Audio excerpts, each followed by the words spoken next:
Hello friends, જય શ્રી કૃષ્ણ, જય મહાદેવ, જય અંબે.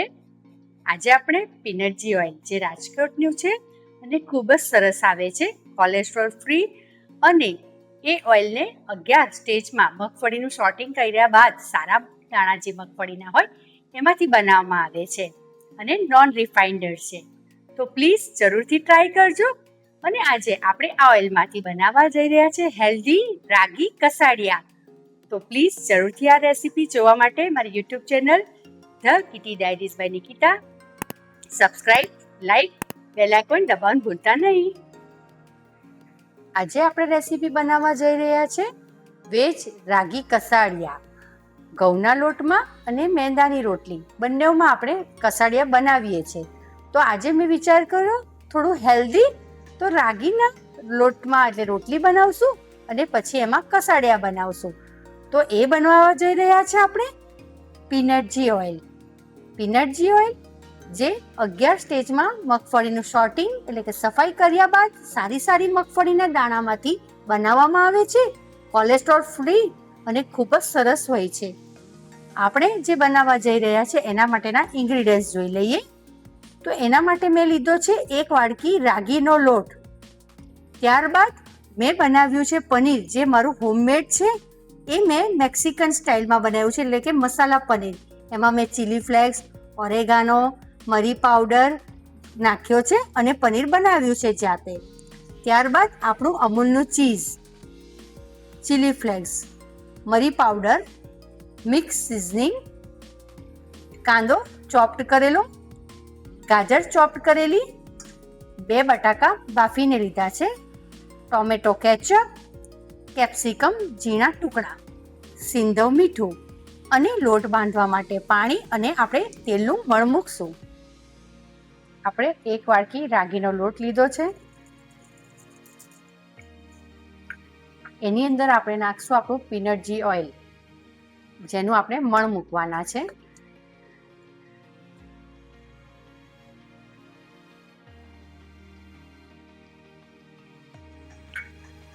ત્યારબાદ એની અંદર આપણે નાખશું આપણું સિંધવ મીઠું, જે આપણે ટેસ્ટને અકોર્ડિંગ નાખવાનું છે. હવે એને સરખી રીતે મિક્સ કરી લેશું અને થોડું પાણી એડ કરીને આપણી જે રોટલીનો લોટ બનાવવાનો હોય તેનાથી થોડો કડક, કારણ કે આપણે બહુ સોફ્ટ રાગીની રોટલી નથી જોઈતી. હવે આપણો લોટ સરસ બંધાઈ ગયો છે, તમે જોઈ શકશો. તો આપણે એને 10 મિનિટ માટે રેસ્ટ કરવા મૂકી દેશું.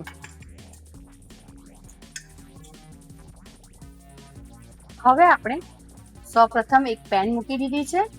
કસાડિયાનું આપણે સ્ટફિંગ બનાવવાના છે. તો તેના માટે સૌપ્રથમ આપણે આપણું પીનટજી ઓઇલ લઈ લેશું. જેવું એ ગરમ થાય એટલે જો તમે આદુ લસણ એટલે લસણનો યુઝ કરતા હોય તો તમારે લસણ પહેલાં નાખવાનું છે, અને જો લસણનો યુઝ ના કરતા હોય તો એકલો આદુ પણ તમે નાખી શકો છો, ઓપ્શનલ છે. તો હું આદુ લસણની પેસ્ટ નાખું છું.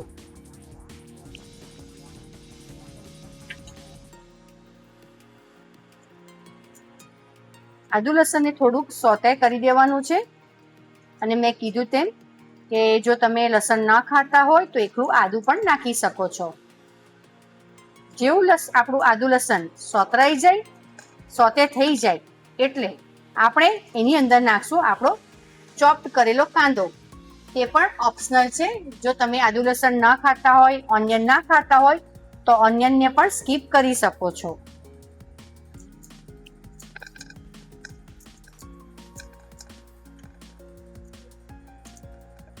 હવે આપણે આ કાંદાને ગુલાબી થાય ત્યાં સુધી સાતળવાનું છે.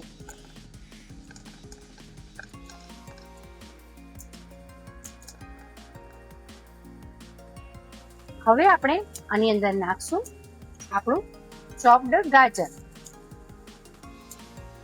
ખૂબ સરસ સુગંધ આવી રહી છે.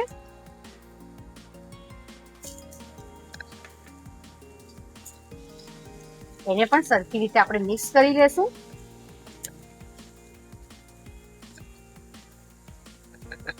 ત્યારબાદ આપણો બટાકાનો સાંજો, જેને આપણે બોઇલ બટાકા આપણે કર્યા છે તેને પણ આવી રીતે સરખી રીતે મિક્સ કરી લેશું.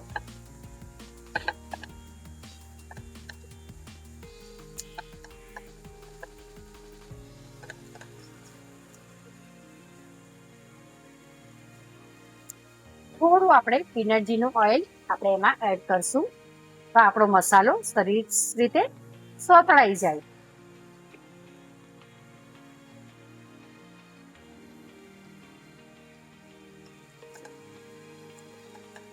હવે એને સરખી રીતે મિક્સ કર્યા બાદ આપણે નાખશું એની અંદર આપણા કેપ્સિકમ ચોપ્ડ કરેલા. પનીર આપણે લાસ્ટમાં નાખવાનું છે કારણ કે આપણે પહેલેથી નાખી દઈશું તો ચીવટ થઈ જશે. એટલા માટે આપણે આપણું જે મસાલા પનીર બનાવ્યું છે જેમાં મેક્સિકનના જે હબ હોય કે ભાઈ chilli flakes, oregano, mix seasoning એનાથી આપણે મસાલા પનીર બનાવ્યું છે તે આપણે લાસ્ટમાં નાખશું. હવે એને સરસથી રીતે મિક્સ કર્યા બાદ એની અંદર આપણું જશે સિંધવ મીઠું સ્વાદને અકોર્ડિંગ. ત્યારબાદ આપણે નાખવાનું છે આપણો મરી પાવડર, ટેસ્ટને અકોર્ડિંગ ચીલી ફ્લેક્સ. જો તમે તીખું ના ખાતા હોય તો તમારે તમારા ટેસ્ટને અકોર્ડિંગ નાખવાનું છે. ત્યારબાદ મિક્સ સિઝનિંગ અને એને પણ સરખી રીતે મિક્સ કરી લેવાનું છે. તમારે આ જે સ્ટફિંગ બનાવવાનું છે એ હંમેશા સ્લો ફ્લેમ પર બનાવવાનું છે. હવે આપણે નાખશું એની અંદર આપણો ટોમેટો કેચઅપ.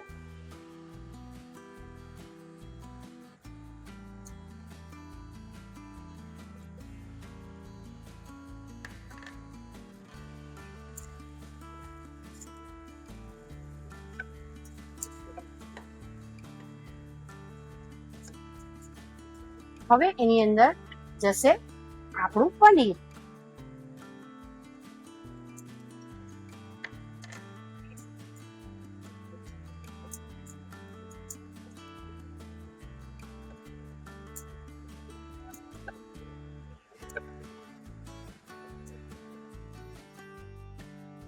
બંધ કરી દેશું અને આપણું ચીઝ નાખી દેશું.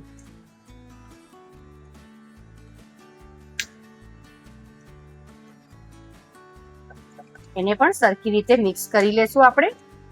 તો આપણો સરસ મજાનો કસાડિયાનો સ્ટફિંગ રેડી થઈ ગયું છે. તો હવે આપણે આપણી રાગીની જે રોટલી બનાવવાની છે એની તૈયારી કરશું. આપણે લોટ 10 મિનિટ માટે રેસ્ટમાં મૂક્યો હતો તો હવે આપણે આપણી રોટલીની તૈયારી કરશું. હવે આપણે એને રોટલાની જેમ આ રીતે રોટલી જેવું કરી દેશું.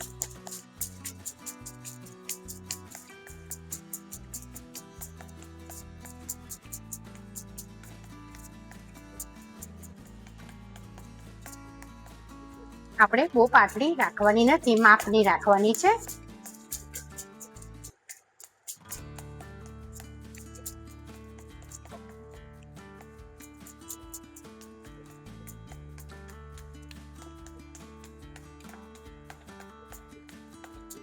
તમે જેમ રોટલો કરતા હોય એ રીતે આની આપણે રોટલી બનાવવાની છે. હવે આપણે એને આ રીતે તાવી ગરમ થઈ ગઈ છે તો આપણે એને શેકી લેશું. એ રોટલો ચીપકી ના જાય એટલા માટે થોડું ઓઇલ આ રીતે તવા પર લગાવી દેવાનું છે. ત્યારબાદ આપણે આપણી જે બનાવી છે રોટી એને આ રીતે શેકી લેશું. હવે આપણે એને પલટાવી લેશું. હવે એને પણ ધીમા તાપે સીજવા દેવાનું છે. હવે આપણે પીનટજીનું ઓઇલ જરાક લગાવી દેશું તવાની ઉપર. ત્યારબાદ આપણી જે રાગી રોટી બનાવી છે તેને અહીંયા મૂકી દેશું. તમને ખ્યાલ જ છે કસાડિયા એટલે એને આપણે ફોલ્ડ કરતા હોય છે, રાઈટ? પણ આજે આપણે હેલ્ધી રાગી વેજ રાગી કસાડિયા બનાવ્યા છે, બરાબર? તો તમને ખ્યાલ જ છે કે રાગીનો લોટ ફોલ્ડ થાય નહીં.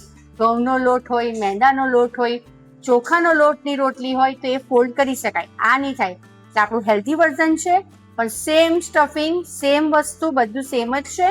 તો હવે આપણે એની ઉપર આપણું જે સ્ટફિંગ છે એ લગાવી દેશું.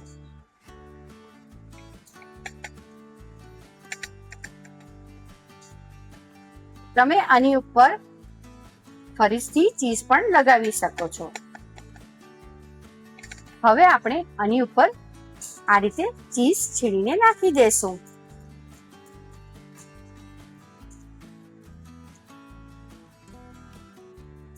તો આપણું વેજ કસાડિયા મસ્ત હેલ્ધી રાગીવાળું રેડી થઈ ગયું છે.